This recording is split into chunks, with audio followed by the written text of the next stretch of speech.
First of all, it wasn't a hippie conference. It was the business and regulation of cannabis around Europe. But it was kind of a hippie conference. Alright, so Sciencemancy, you want microbiology? This is the spatio-temporal distribution of human pathogens in ancient Eurasia. This is a fascinating one because they're starting to do so much more with ancient DNA and ancient human remains.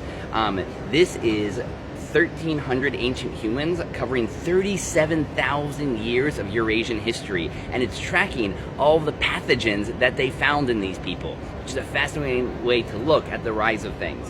And the most important thing is, I don't know how to say this word, around 6,500 years ago are the very first ever detections of zoonotic pathogens. Those are ones that come from animals, which of course is still a big problem. And that peaked around 5,000 years ago, coinciding with the widespread domestication of livestock. And so the agricultural revolution was so bad for us getting diseases, because all of a sudden we had all these animals in our houses.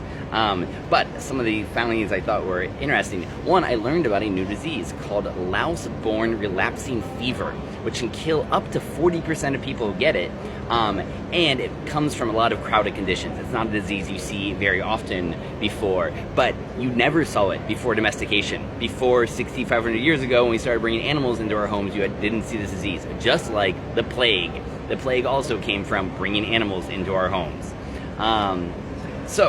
They had no evidence of leprosy until 1,500 years ago, and that is probably because Vikings started getting into the squirrel fur trade, and that's how we picked up leprosy, because squirrels are carriers of leprosy. We only detected diphtheria, and we detected diphtheria and malaria as far back as the Bronze Age, so those are very ancient diseases, something like 10,000 years ago.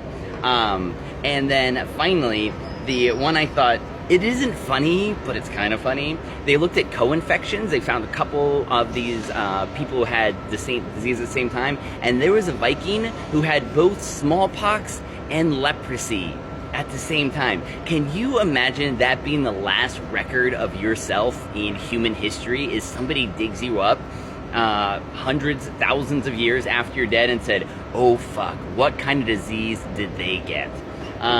So imagine that could be your contribution to all of humanity. So there's a great paper on human diseases. They dive even deeper than that, and I thought you would like that one.